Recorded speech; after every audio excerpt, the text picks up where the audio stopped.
Welcome to I Am Refocused Radio. Once again, we are here today, and today we have another amazing show line for y'all today. Our guest is Stephen Karbaron. He has spent decades scaling companies and building brands around the world, but over time, he felt the pull towards something deeper.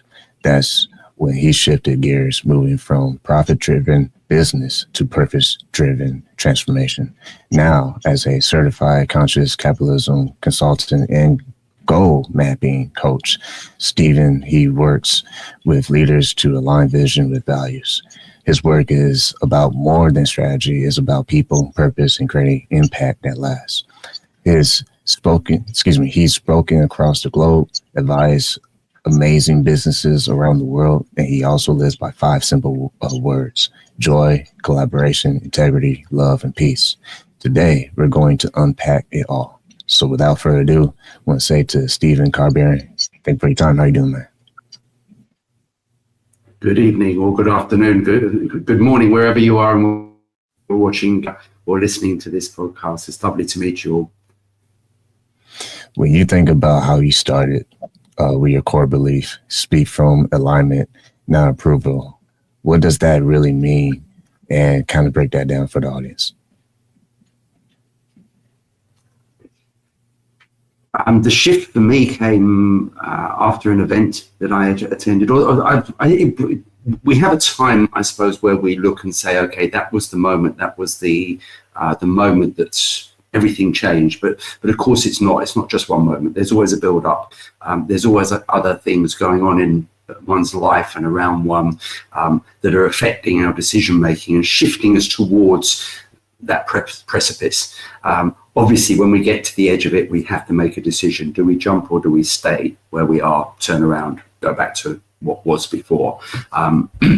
So at some point it came to me, I was doing personal development. I've been working on my personal development. Actually, since the early 1980s, I attended my first personal development event.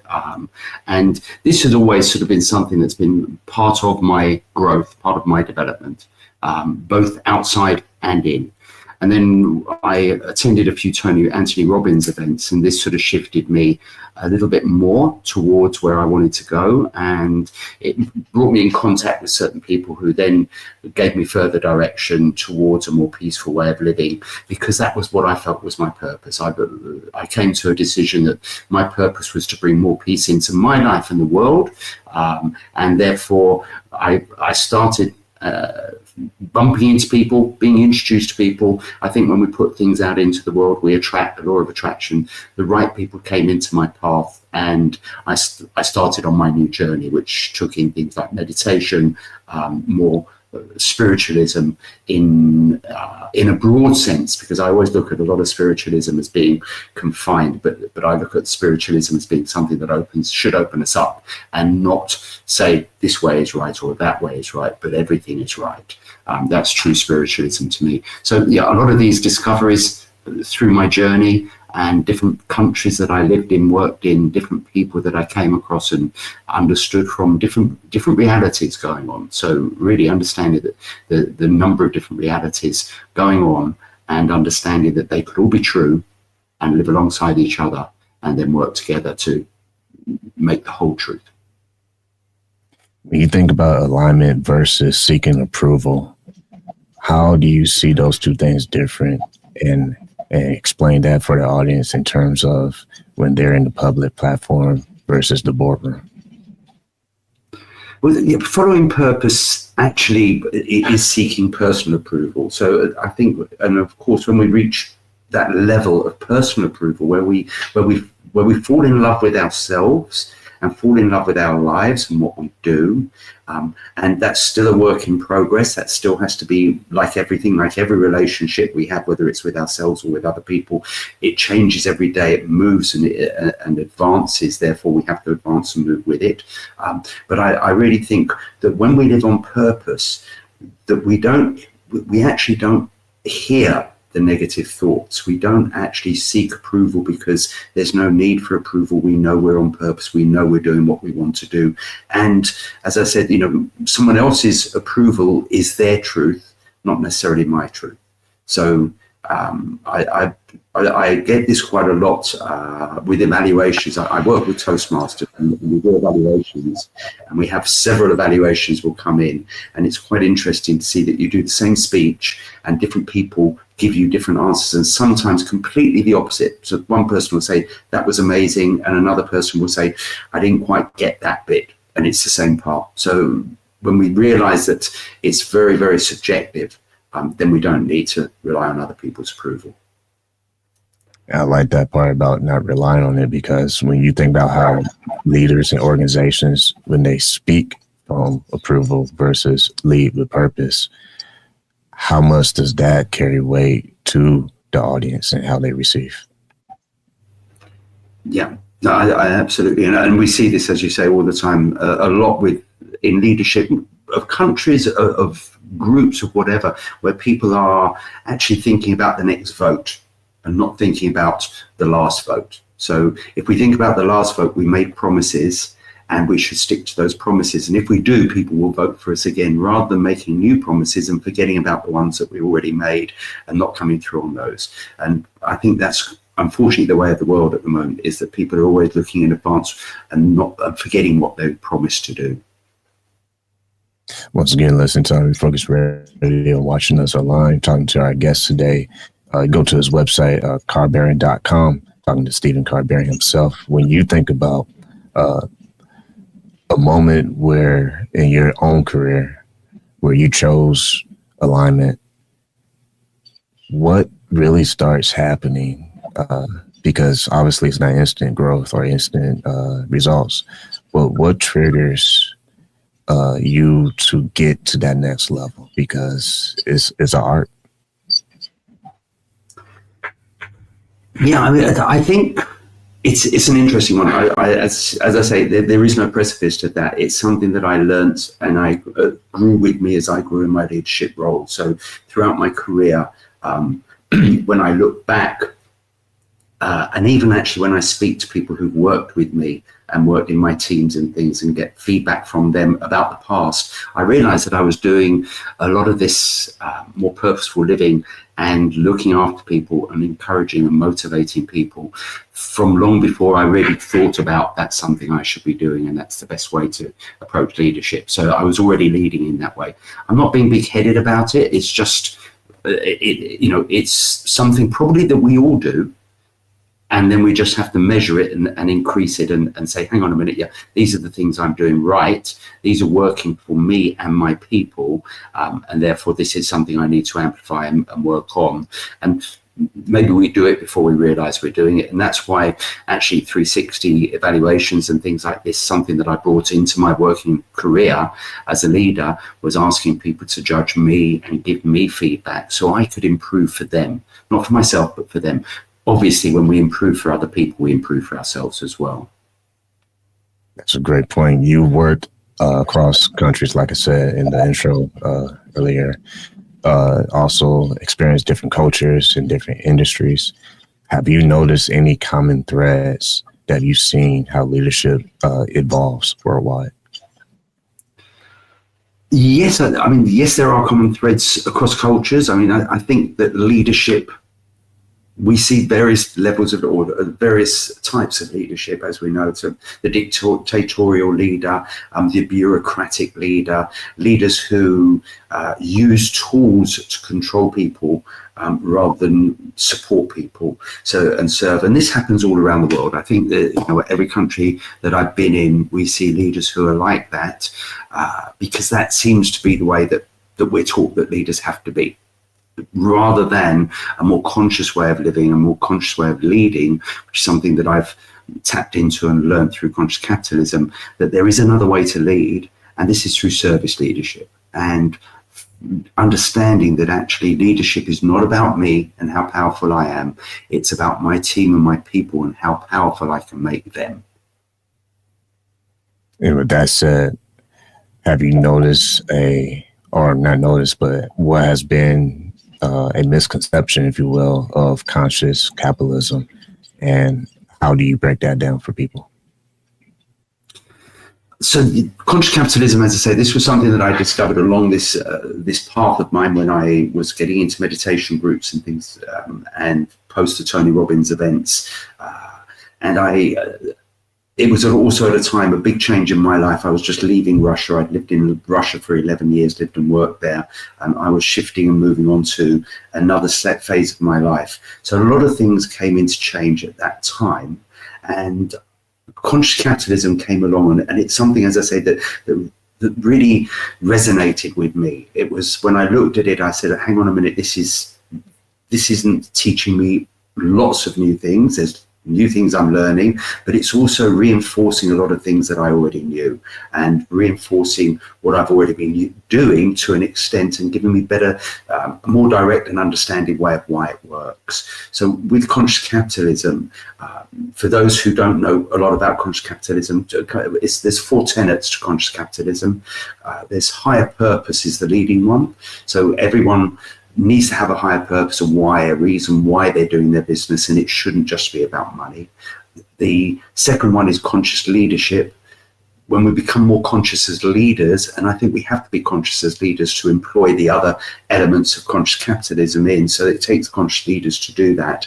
When we become more aware, when we become more caring and more loving about business and the people who work for us, the people we serve, all these people around us, then we start to see shifts and changes. Conscious culture, which is all about what happens within the company, what happens, and how does that resonate out? How do people see the people in the company? Do they see them happy at work? I don't know if you've had this, but I walk into companies around the world. I phone up people, and you can tell whether it's a well-run company or not just by the way people answer you or look at you when you walk in the door. There's are they happy? Do they love their job? Or are they just wishing, waiting for 5 o'clock and the opportunity to drop pens and get out of there? And you can tell the difference between people. So when we do that and produce a decent culture, that resonates out beyond the shop floor, as it were. And then lastly, you have stakeholder orientation. So this is being aware of who does our business touch? Who are we affecting? Not just our workers, not just our clients, but also our service providers, the people our communities, the people who work around us, who service us without us knowing. So all of the different elements that touch our business, are we thinking about them, and we taking them into some sort of thought when we make decisions? Now, of course, we can't make every decision about any one of those stakeholders, but we can take them all into account when we make big decisions, and the important decisions around them, we can certainly shift towards understanding their needs rather than just the business needs. Like that, because understanding is an art in itself. It takes listening.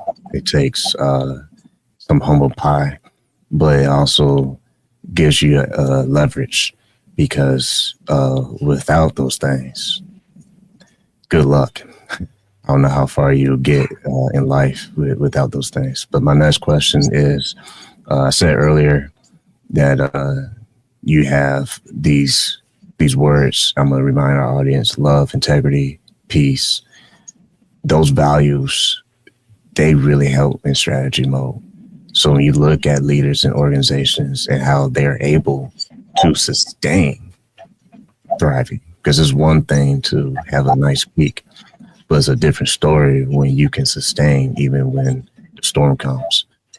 How do you see the results when they start to embed those traits in their decision making? Actually, in my experience, having those tools with you, using when they are your core values, when they're real, and this is the important thing. So a lot of people might put in and say, "Oh yeah, this is my core value," and this is. But if it's not really their core value, if it's not authentically them, then when the storm arises, they can't live by it because it's not them. So they then fall into a different way of acting. These values were really mine, and a great evidence of this was, we all remember 2008. There was a big financial crisis. I'd been working 3 years in Russia. I just had my 2-year contract renewed for a further year, and we hit crisis. And I was in the purchase department, so therefore all responsibility of all product and everything. It was for an eyewear company in Russia, the biggest retail eyewear company. And a lot of decisions had to be changed. We had to put in strings, finances were poor, everyone was very worried. And I could have just stopped, and I could have just taken the view that, okay, we're going to cut salaries, we're going to be very hard on this, and followed what was coming from above. Or I could have taken the view that I did, that no, went into the boardroom meeting. I said, listen, we've got to consider our staff. This is a difficult time. How can we shift from just turning around to them and saying, okay, you're not going to get pay rises this year, and you're not going to get a bonus this year, and you're not going to get this because the international financial crisis?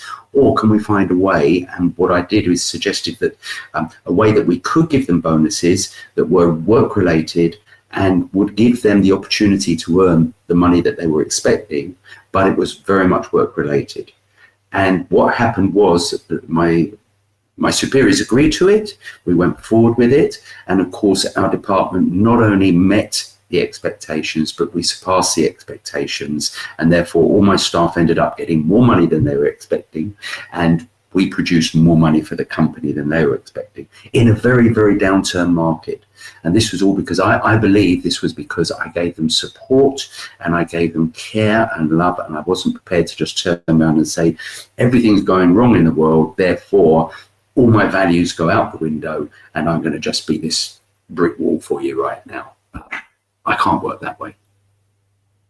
So again, listen to I Am Refocused Radio, and watching us online or listen to different platforms. Talking to our guest today, Stephen Karbaron. Go to his website, karbaron.com.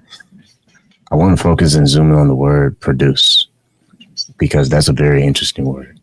Because what I mean by that is, when you're working, the quality of that work matters, and the intention of why you do it matters.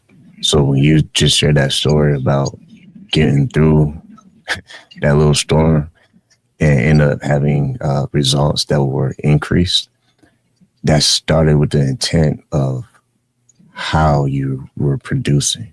So my next question would be, for someone who's listening to this and they feel like they're misaligned in their leadership at the work, what is the starting point for them to make that change? Again, I'll go back to what I said. I think the starting point's already happened. So for me, everyone's got all of this within them. So it's not a case of starting, it's the finding point, if you like. So it's where do we start to find and shift from the beliefs that are not letting us go down that direction to the beliefs that allow us to go down a more conscious direction. So I suppose the starting point is awareness. When we become more self-aware, when we become aware of what we're doing, what's inside us, aware of the fact that we've got good and bad inside us, just like everything in the world's got good and bad. We've got, we have good thoughts and bad thoughts. We attract good things and bad things. But the awareness that actually, if we focus on what we really want, if we start to be more positive in our way of thinking, this will attract more of the good things. Actually, what we do, as I said earlier, when I started thinking about world peace, I attracted people who completely changed my trajectory of where I was going in my life. So when we do things, when we really start thinking and focus on something and it becomes part of us, we become aware of it, we will see that that's when the shifts will start.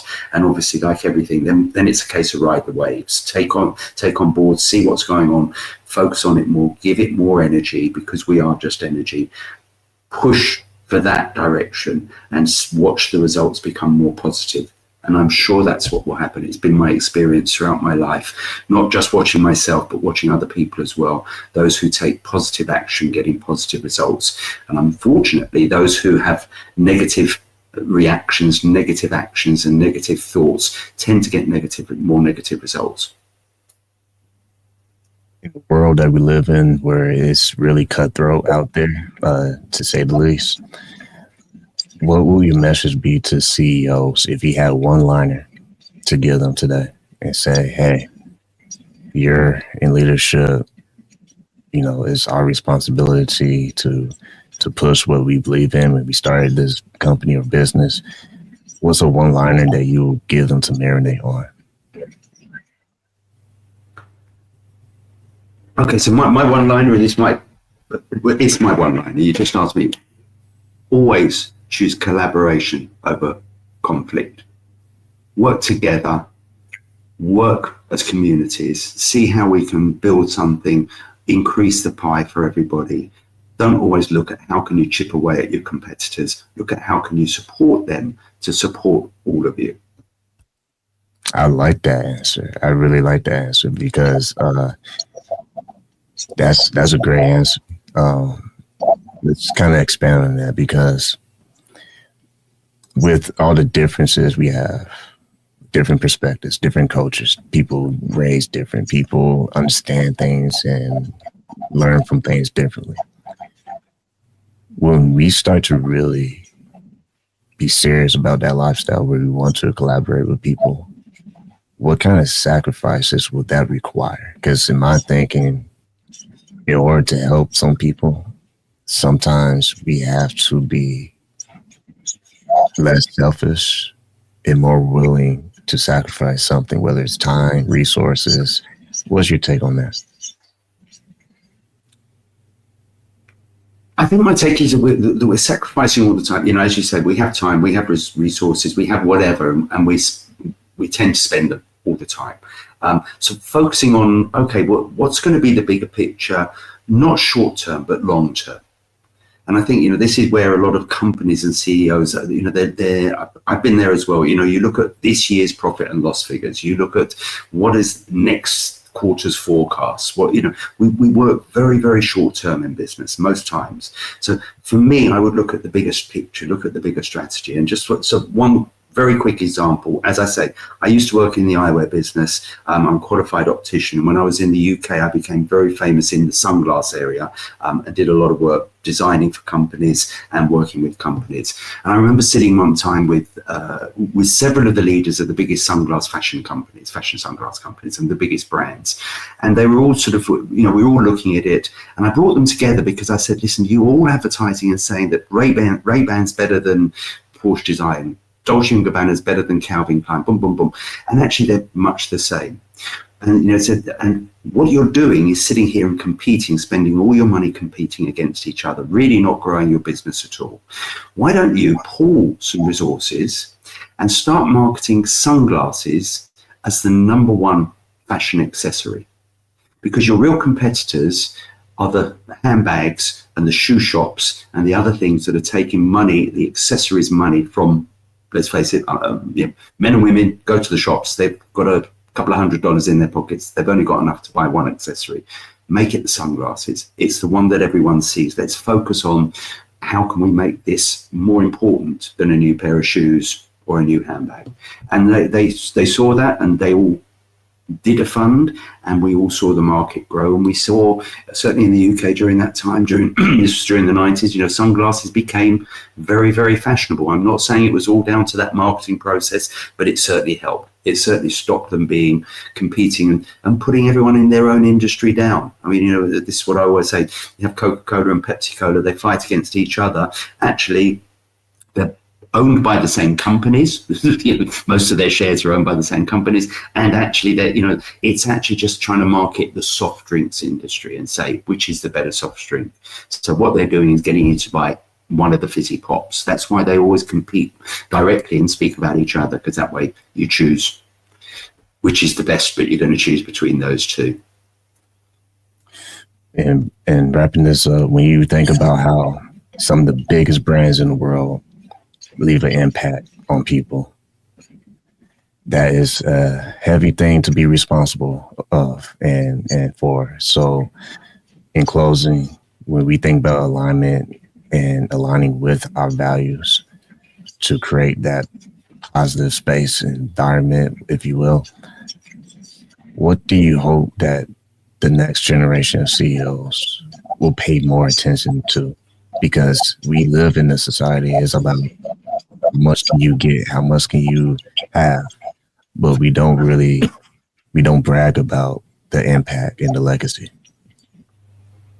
Yeah, and I think you just mentioned it there. So the impact and the legacy. I would like to think that CEOs will think longer term, will look beyond this year's or next month's profit loss sheets, budgets and accounts, beyond how, the short-term view of what's going to happen now with this group of people, and look long-term. What's the legacy that we're leaving? What's the impact we're having? How sustainable are we? What's the good and benefit we're bringing?